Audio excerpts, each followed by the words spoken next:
जय हिंद दोस्तों, एक बार फिर स्वागत है आपका आपके अपने YouTube channel mission study official पर।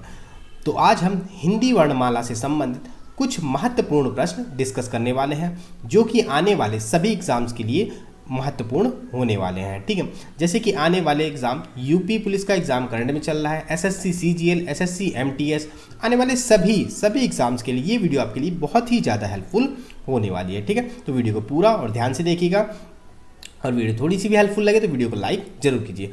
और हाँ, अगर अभी तक आपने चैनल को सब्सक्राइब ना किया हो तो प्लीज़ चैनल को सब्सक्राइब करें और बेल आइकन जरूर प्रेस कर लें। ठीक है, चलिए चलते हैं अपने क्वेश्चंस पर।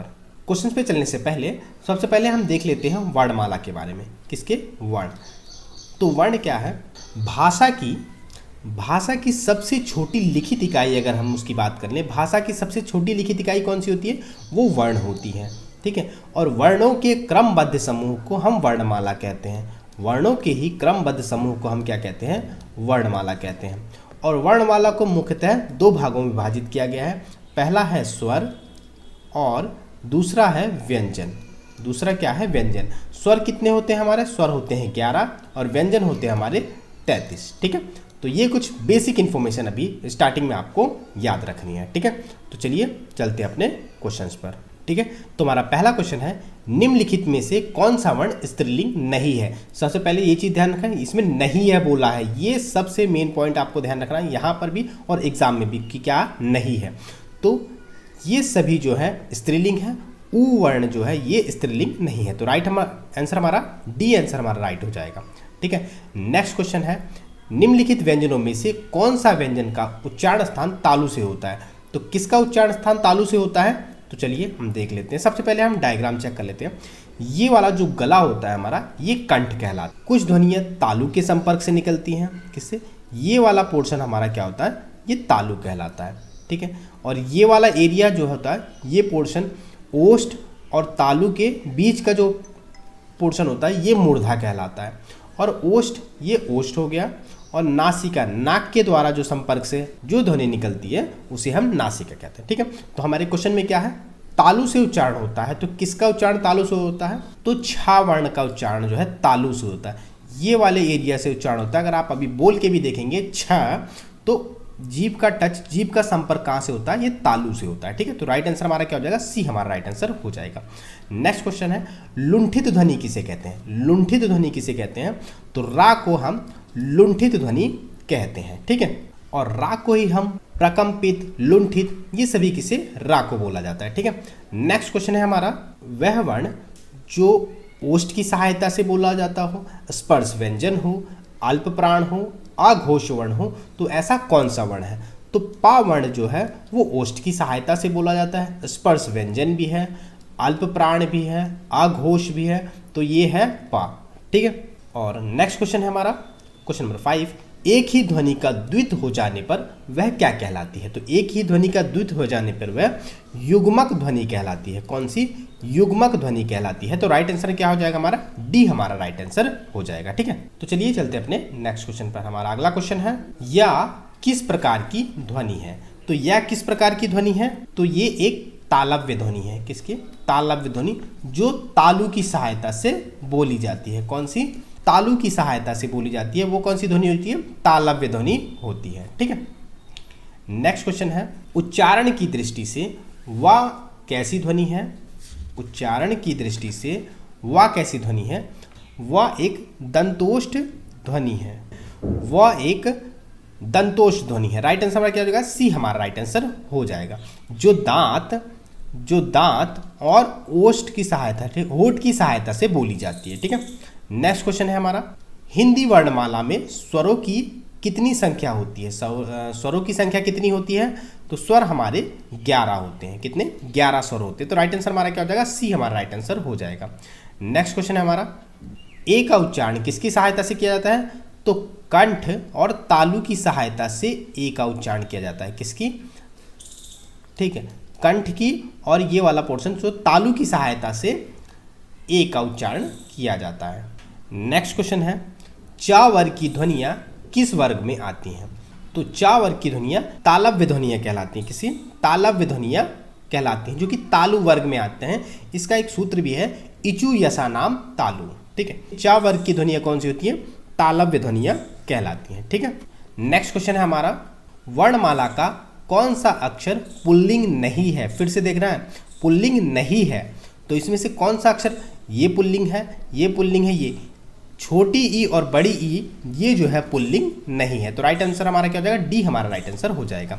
नेक्स्ट क्वेश्चन है, जिन वर्णों का उच्चारण स्वतंत्र होता है उसे क्या कहते हैं? तो जिन वर्णों का उच्चारण स्वतंत्र होता है उन्हें स्वर कहा जाता है। क्या, उन्हें क्या कहा जाता है? स्वर। तो स्वर वर्णों को बोलने के लिए किसी भी मुख के किसी भी भाग से संपर्क करने की जरूरत नहीं होती, वे स्वतंत्र रूप से बोले जाते हैं। तो चलिए नेक्स्ट क्वेश्चन हमारा, इसका संयुक्त रूप क्या है?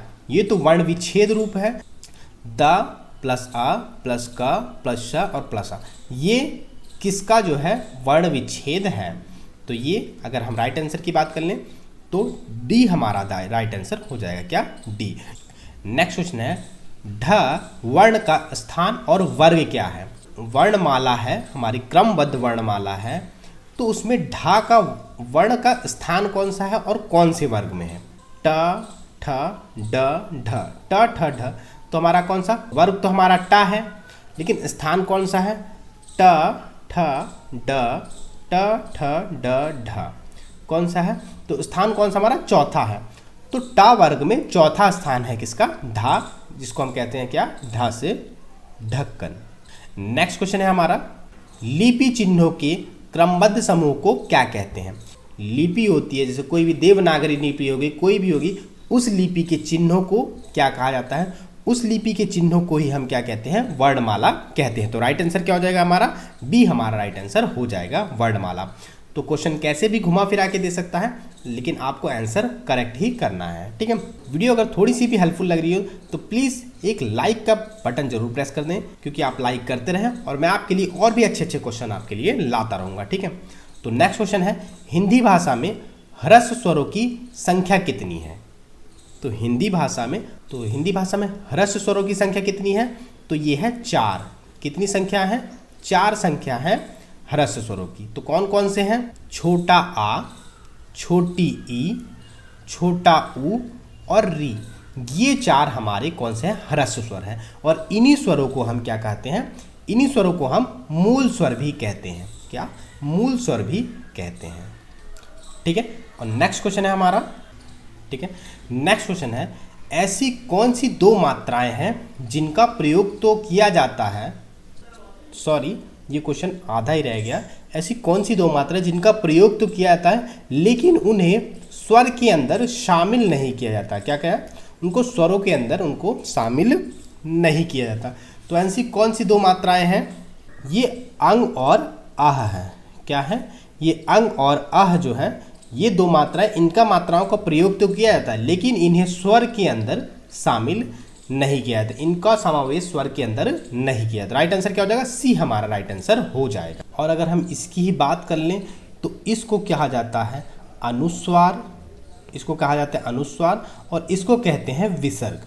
और इन्हीं को अंग और आह को ही अयोगवाह कहा जाता है। क्या कहा जाता है? अयोगवाह वर्ण भी कहा जाता है, क्योंकि इनको इसमें स्वरों में नहीं जोड़ा जाता, इनका योग नहीं किया जाता, इसलिए इन्हें अयोगवाह कहा जाता है। ठीक है, नेक्स्ट क्वेश्चन है, उच्चारण की दृष्टि से संबल ध्वनि का कौन सा वर्गीकरण है? उच्चारण की दृष्टि से संबल ध्वनि का कौन सा वर्गीकरण है? संपृक्त, कौन सी? संपृक्त ध्वनि जो है ये संबल ध्वनि का वर्गीकरण है। कौन सी? संबल ध्वनि का एक वर्गीकरण है। कौन सी ध्वनि? संपृक्त ध्वनि। तो मैं बता दूं आपको, ये सारे के सारे क्वेश्चन प्रीवियस ईयर से उठाए गए हैं, कि सभी क्वेश्चन किसी न किसी एग्जाम में पूछे गए हैं। तो वीडियो थोड़ी सी भी हेल्पफुल लगे, वीडियो थोड़ी सी भी पसंद आए तो वीडियो को एक छोटा सा लाइक जरूर कीजिएगा। नेक्स्ट क्वेश्चन है, किस स्वर के उच्चारण में दीर्घ स्वर से भी अधिक समय लगता है? ठीक है, सबसे पहले हम कर लेते हैं ह्रस्व स्वर। ह्रस्व स्वर में 1 मात्रा का समय लगता है। कितना? 1 मात्रा का।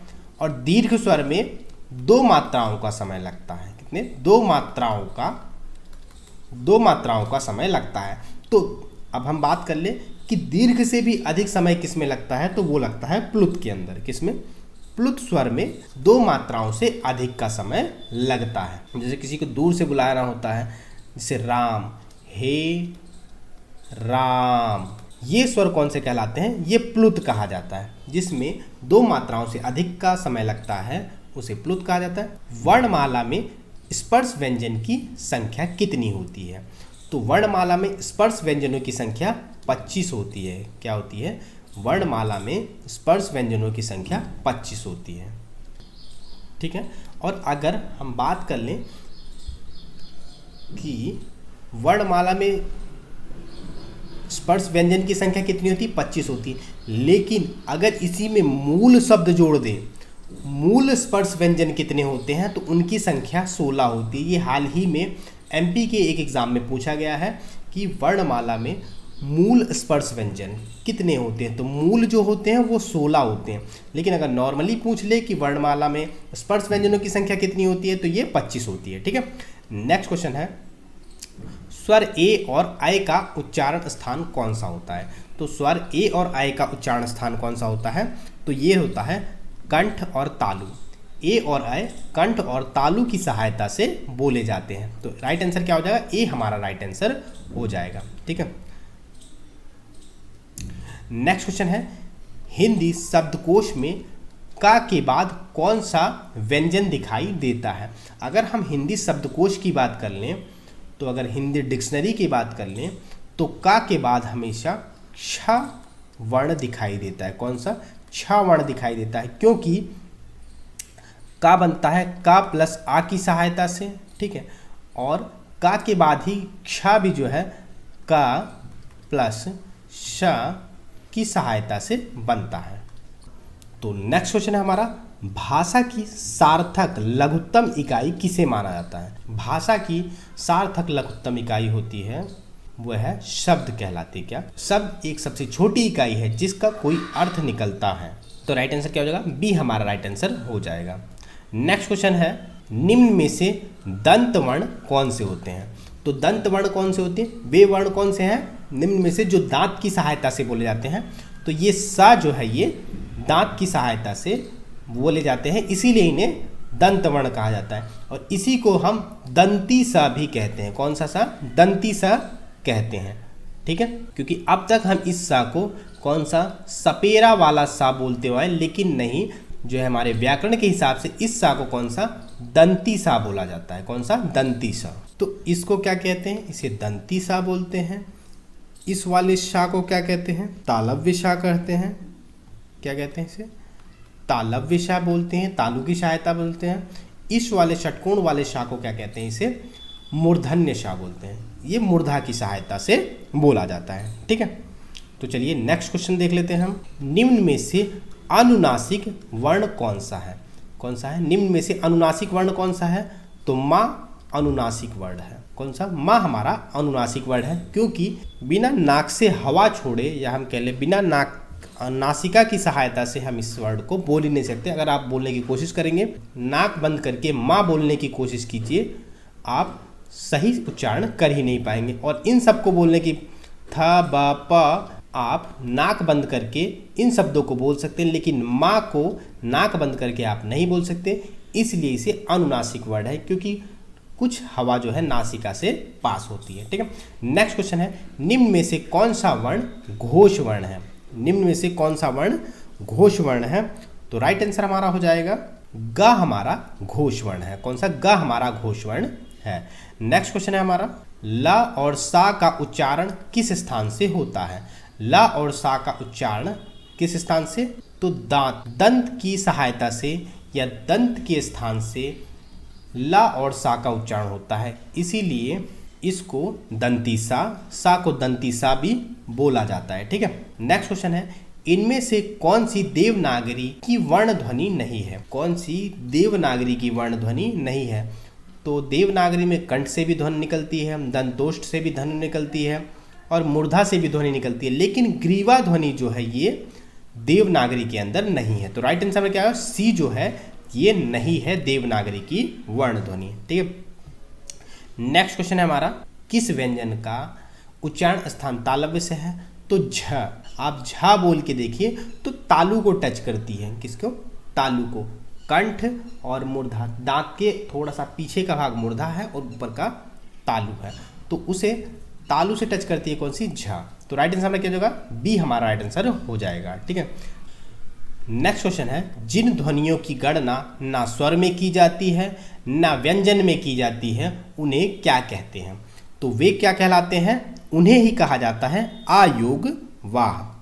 कौन कौन से हैं, ये है अंगा और आह।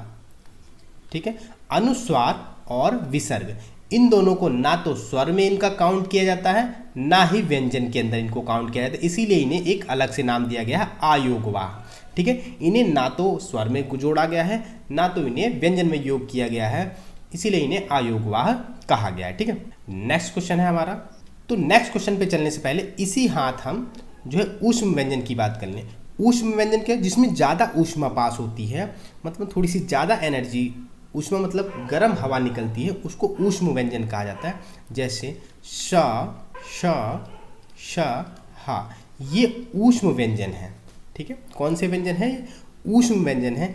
इन्हीं को ही संघर्षी व्यंजन भी कहा जाता है। कौन सा व्यंजन, संघर्षी व्यंजन भी कहा जाता है, क्योंकि इन व्यंजनों को, इन वर्णों को बोलने में जीभ को थोड़ा सा संघर्ष करना पड़ता है। ठीक है, तो नेक्स्ट क्वेश्चन है हमारा, स्वर तंत्रियों के आधार पर व्यंजनों को कितने भागों में बांटा गया है।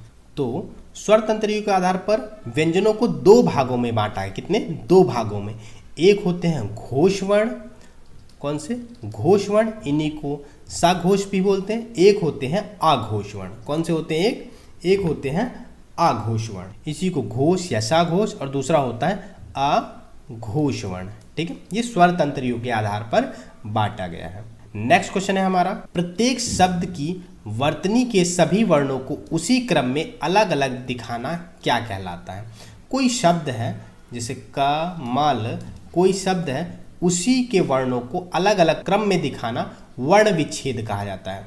कि वर्णों को अलग अलग कर दिया जाए, क प्लस अ प्लस म प्लस अ प्लस ल प्लस आ, तो ये हमें क्या कहलाता है, ये वर्ण विच्छेद कहलाता है। कि वर्णों को उसी क्रम में अलग अलग दिखाना क्या कहलाता है, वर्ण विच्छेद। ठीक है, नेक्स्ट क्वेश्चन है, स्वरों का उच्चारण क्या होता है, बिना किसी की सहायता से होता है। तो राइट आंसर क्या हो जाएगा, बी हमारा राइट आंसर हो जाएगा। स्वरों का उच्चारण करने के लिए हमें किसी की भी सहायता की जरूरत नहीं पड़ती। नेक्स्ट क्वेश्चन है, निम्न में से कौन सा शब्द स्वर का वर्गीकरण नहीं है।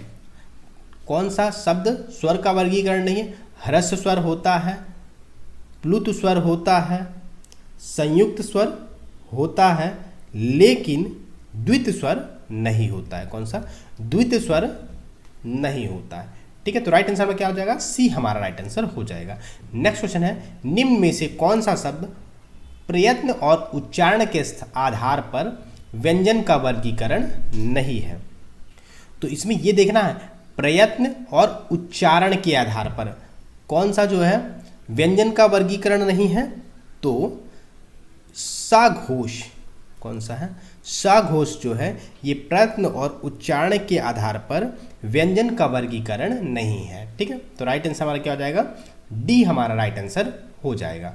नेक्स्ट क्वेश्चन है, जिन स्वरों के उच्चारण में दो मात्रा का समय लगता है, या कह ले ह्रस्व स्वर से 2 गुना समय लगता है, उन्हें क्या कहते हैं। तो उन्हें हम क्या कहते हैं, उन्हें गुरु स्वर कहा जाता है। क्या कहते हैं, गुरु स्वर कह लें, या उसे ही हम दीर्घ स्वर कहते हैं। ठीक है, और नेक्स्ट क्वेश्चन देख लेते हैं हम।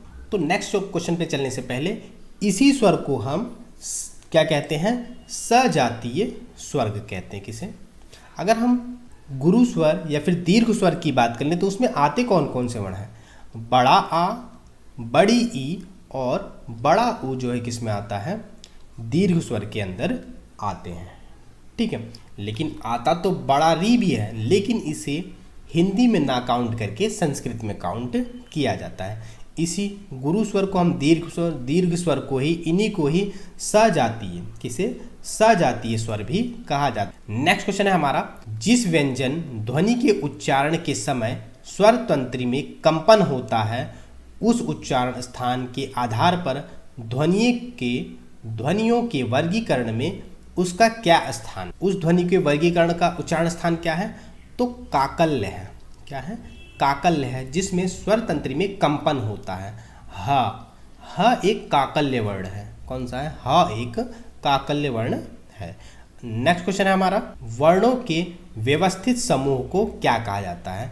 जो मैंने आपको स्टार्टिंग में ही बताया था, वर्णों के व्यवस्थित समूह को वर्णमाला कहा जाता है। ठीक है, तो राइट आंसर क्या हो जाएगा? ए हमारा राइट आंसर हो जाएगा। नेक्स्ट क्वेश्चन है, क्ष वर्ण किन दो वर्णों के मेल से बनता है? क्ष वर्ण किन दो वर्णों के मेल से बनता है?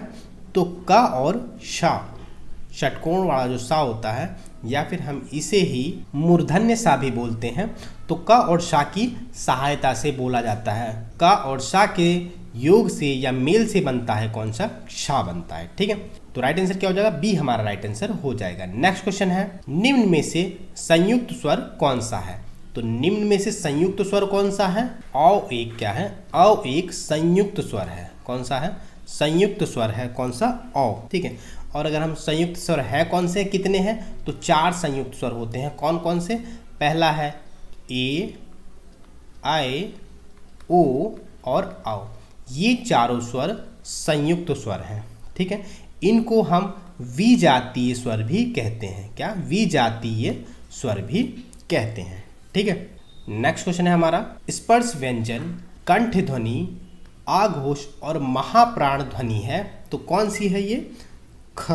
ख एक स्पर्श व्यंजन भी है, कंठ से निकलने वाली ध्वनि भी है, आघोष भी है और महाप्राण ध्वनि है। कौन सी? खा। तो राइट आंसर क्या हो जाएगा हमारा? ए हमारा राइट आंसर हो जाएगा। नेक्स्ट क्वेश्चन है, कंठ और तालव्य कौन सा है? तो कंठ और तालव्य, जिसे कंठ तालव्य ध्वनि कहते हैं, तो कौन सी है? ए और ऐ। ए और ऐ ये वर्ण कंठ और तालु की सहायता से बोले जाते हैं, इसीलिए इन्हें कंठ तालव्य ध्वनि कहा जाता है। ठीक है, नेक्स्ट क्वेश्चन देख लेते हैं हम। हमारा अगला क्वेश्चन है, सभी महाप्राण वर्णों वाला वर्ग है। इन सभी में से ऐसा कौन सा वर्ग है जिसमें केवल महाप्राण वर्ण आए हैं? ठीक है, तो कौन सा है? ख, छ और ठ। ये सी जो है हमारा ऑप्शन महाप्राण वाला वर्ग है। कौन सा? ख, छ, ठ। ख, छ, ठ ये जो है हमारा महाप्राण वाला वर्ग है। ठीक है, नेक्स्ट क्वेश्चन है, जब एक ध्वनि का द्वित हो जाए तब वह क्या कहलाता है? जब किसी ध्वनि का द्वित हो जाए तो वह क्या कहलाता है? वह एक युग्मक ध्वनि कहलाता है। क्या? युग्मक ध्वनियां होती हैं। तो राइट आंसर क्या हो जाएगा? ए हमारा राइट आंसर हो जाएगा। नेक्स्ट क्वेश्चन है, दंत्योष्ठ ध्वनि कौन सी है? तो दंत्योष्ठ ध्वनि कौन सी है?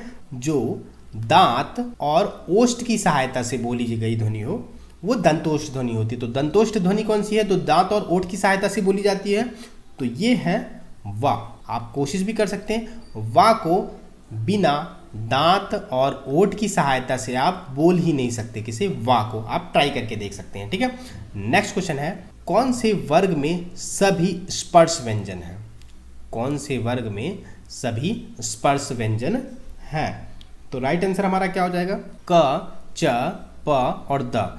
ये हमारा राइट आंसर हो जाएगा, क्योंकि ह स्पर्श व्यंजन नहीं है, स स्पर्श व्यंजन नहीं है और ह स्पर्श व्यंजन नहीं, तो ये सब स्पर्श व्यंजन नहीं है। लेकिन ए वाला जो है हमारा ग्रुप, क, च, प और द, ये सभी क्या है? स्पर्श व्यंजन है। ए हमारा राइट आंसर हो जाएगा। ठीक है, तो चलिए चलते अपने नेक्स्ट क्वेश्चन पर। हमारा अगला क्वेश्चन है, अर्धविवृत स्वर कौन सा है? तो अर्धविवृत स्वर कौन सा है हमारा? तो आय। आय हमारा अर्धविवृत स्वर है। क्या है? आय हमारा अर्धविवृत स्वर है। तो राइट आंसर क्या हो जाएगा? सी। नेक्स्ट क्वेश्चन है, जिनकी ध्वनि केवल मुख से निकलती है उन्हें क्या कहा जाता है? जिनकी ध्वनि केवल मुख से निकलती है तो उन्हें क्या कहा जाता है? उन्हें निरनुनासिक कहा जाता है। क्या कहा जाता है? निरनुनासिक ध्वनियाँ कहा जाता है, क्योंकि इन ध्वनि को बोलने में नाक की सहायता नहीं लेनी पड़ती, इसलिए इन्हें निरनुनासिक ध्वनियाँ कहा जाता है। ठीक है, नेक्स्ट क्वेश्चन है हमारा, अंतस्थ और ऊष्म वर्ण कितने हैं? तो अंतस्थ और ऊष्म वर्ण है कुल 8 जो है वर्ण अंतस्थ और ऊष्म वर्ण है। तो राइट आंसर क्या हो जाएगा? सी हमारा राइट आंसर हो जाएगा। और अगर हम इसी में बात कुछ और ऐड कर लें तो अंतस्थ वर्ण कौन से होते हैं? तो या, र, ल और व। कौन सा? या, र, ला, वा। या, र, ला, वा तो हमारे अंतस्थ हो गए। और ऊष्म वर्ण कौन कौन से होते हैं? स, ख, स, ह। स ख स ह ये हमारे ऊष्म वर्ण हो गए, तो 4 ये हो गए और 4 ये हो गए। तो टोटल हमारे अंतस्थ और ऊष्म वर्ण कितने हो गए? 8 हो गए, 11 लावा और स ख स ह। तो राइट आंसर क्या हो जाएगा? सी हमारा राइट आंसर हो जाएगा। ठीक है, तो मैं आपको एक क्वेश्चन के साथ साथ उसकी डिटेल इन्फॉर्मेशन भी बताता हुआ चल रहा हूँ। तो वीडियो को आप लाइक करना तो बनता है, आप वीडियो को जरूर लाइक करें, और अगर अभी तक आपने चैनल को सब्सक्राइब ना किया हो तो प्लीज़ चैनल को सब्सक्राइब जरूर करें। नेक्स्ट क्वेश्चन है, रा का विवरण है। क्या है? रा का विवरण है। तो रा के बारे में कौन कौन सी बातें सत्य हैं? तो रा एक वत्सर्य वर्ण है, ये एक लुंठित है, सघोष है और अल्प प्राण है। तो रा एक वत्सर्य वर्ण है, ये एक लुंठित वर्ण है, सघोष है, अल्प प्राण व्यंजन है। राइट आंसर क्या हो जाएगा? ए हमारा राइट आंसर हो जाएगा। तो ये थे हमारे आज के मोस्ट इम्पोर्टेंट, जिसे हम PYQ भी कह सकते हैं, मोस्ट इम्पोर्टेंट PYQ, जो कि पहले एग्जाम से पूछे जा चुके हैं। ये क्वेश्चन जो कि आने वाले एग्जाम्स के लिए आपके बहुत ही हेल्पफुल होने वाले हैं, क्योंकि ये क्वेश्चन लगातार रिपीट होते हुए आए हैं। ठीक है, SSC के लिए तो ये बहुत ही ज़्यादा इंपॉर्टेंट हो जाता है। ठीक है, तो वीडियो कैसी लगी कमेंट पे फीडबैक जरूर दीजिएगा। वीडियो थोड़ी सी भी हेल्पफुल लगी हो तो वीडियो को लाइक शेयर एंड सब्सक्राइब जरूर कीजिएगा, और फिर मिलते हैं एक धमाकेदार वीडियो के साथ। जय हिंद, जय भारत।